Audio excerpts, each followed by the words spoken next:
si flagrant entre les États-Unis et Haïti, c'est pas parce qu'au niveau théologique, Dieu nous a abandonnés et qu'entre-temps, Dieu prend soin des États-Unis, mais c'est parce que, comme l'une des causes, notre richesse a été et est et sera volée par les États-Unis. C'est clair, Dieu ne nous a pas abandonnés.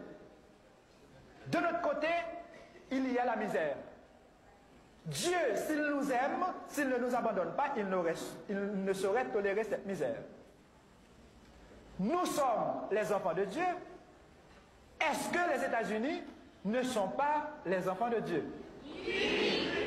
Si les États-Unis, eux aussi, sont des enfants de Dieu, est-ce que réellement les États-Unis nous aident? Ou au contraire, est-ce que les États-Unis se cachent derrière des aides pour nous exploiter encore davantage? Et nous pointons du doigt ceux que eux-mêmes ils appellent les aides pour dire à ces pays que nous comprenons le jeu et que nous ne sommes plus disposés à marcher à genoux pour quémander, mais à nous mettre debout pour réclamer justice et dénoncer ce que eux-mêmes ils appellent premièrement aide et ce que eux-mêmes ils appellent pays développés, car à nos yeux, beaucoup de ces pays, en commençant par les États-Unis, ce sont des pays sous-développés au niveau humain. Ce fut ensuite au tour de la Suisse d'être mise en cause. Qui ça n'est pas capable de dire dans la banque? Ça n'est pas capable de dire. Côté l'argent, nous, Alchita. Ah, notre argent va en Suisse. L'argent, genre, toute compagnie, elle vend, les criminels sanguinaires, ma coupe Valérie se vend, là. Dans qui banque Alchita? Ah. Donc, maman nous couche à l'hôpital pendant que 100 en Suisse. Notre maman Haïti se trouve à l'hôpital pendant que notre sang va en Suisse. C'est un scandale, c'est un crime au niveau international. Quand nous comparons nos dettes et nos dépenses pour les importations, et qu'en même temps nous nous rendons compte que ce n'est pas un simple hasard, c'est voulu, c'est entendu entre les grandes nations. Ils se disent grandes pour avoir beaucoup d'argent et pour avoir beaucoup volé. Au-delà de ces voleurs, au-delà de ces corrompus internationaux, nous découvrons naturellement des Suisses, comme des Américains, comme des Canadiens ou des Français, qui ne sont pas aussi corrompus que la corruption internationale. Et c'est précisément à ces Suisses, à ces Américains, à ces Français, à ces Espagnols que nous adressons notre demande.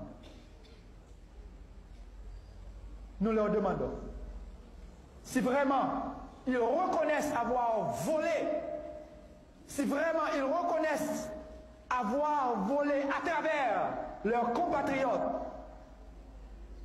tout au long du processus de colonisation, si vraiment ils veulent dire à la face du monde entier qu'ils sont développés, qu'ils commencent à ne pas avoir pitié d'Haïti. Nous n'avons pas besoin de pitié, nous.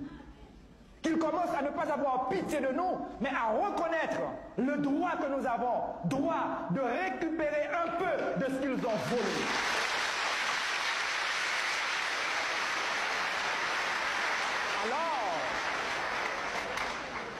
Alors, ils pourront se dire des personnes humaines qui transcendent le matériel pour déboucher sur une dimension spirituelle où la personne humaine se développe continuellement et n'ose pas appeler quelqu'un qui l'a exploité un sous-développé quand lui-même il est le premier sous-développé.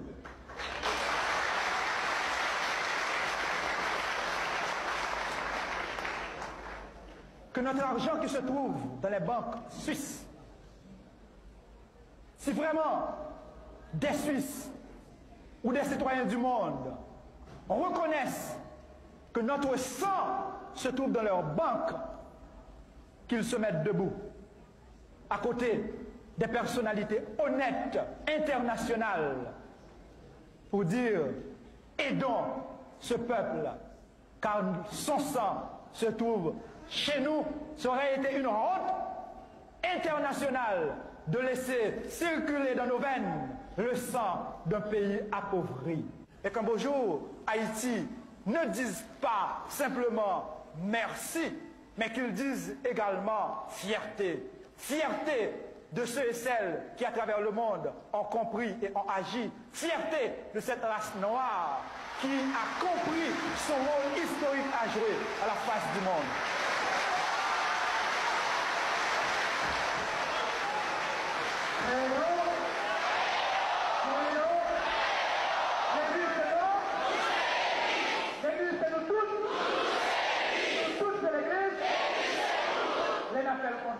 L'arrivée vive, Jean-Montel là, au nom papa, à Philippe là, à Blaise de Père.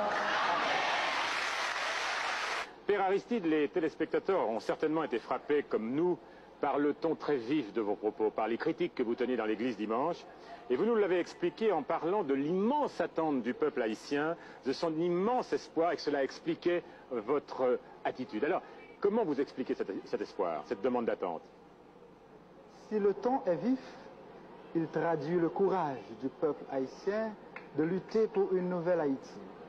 Si le ton est vif, il traduit la fierté du peuple de savoir qu'elle est exploitée, mais de continuer à lutter pour transformer les structures, pour opérer des changements fondamentaux au cœur du pays, où, à partir de son courage et de sa fierté, il pourra instaurer un monde en Haïti. Autrement dit, en dépit de la mauvaise foi du gouvernement provisoire, en dépit de la corruption nationale et internationale, en dépit de ces structures monstrueuses qui exploitent le peuple, il sait qu'il pourra travailler pour changer, il sait qu'il finira par changer le pays. Voilà l'étoile de l'espérance qui brille aux yeux de l'Haïtien. Nous sourions, mais notre sourire n'est pas un sourire naïf, non. Ce sourire traduit la grandeur du peuple qui reconnaît ses limites, qui reconnaît son courage également. Naturellement, vous savez, il y a le gouvernement et ses alliés, américains et autres, qui s'opposent à ce changement. Mais s'ils s'exposent, ils s'opposent. Le gouvernement, en d'autres termes, s'oppose. En même temps, il s'expose, car le besoin du changement s'impose. Autrement dit, le gouvernement s'oppose et s'expose à une situation explosive. Voilà la réalité. Et si cet espoir était déçu en un mot? Eh bien, nous autres, après déception, nous allons encore de l'avant. Déception ou pas, nous continuons à lutter. Au moins, nous aurons la fierté de mourir debout et ne pas mourir à genoux. C'est ça le peuple haïtien. Nous étions esclaves, nous reconnaissons encore aujourd'hui l'aide internationale, les pays étrangers comme le gouvernement provisoire veulent nous maintenir dans l'esclavage, mais nous refusons de mourir esclaves. Il faut mourir libre. Mourir libre veut dire je donne mon sang pour irriguer la terre haïtienne. Je donne ma parole, moi-même, qui deviendra, si vous voulez, mon corps deviendra une espèce d'engrais pour alimenter le pays, pour alimenter tout un peuple. C'est ça notre fierté. La fierté d'avoir lutté, la fierté de pouvoir lutter pour instaurer un changement ici en Haïti.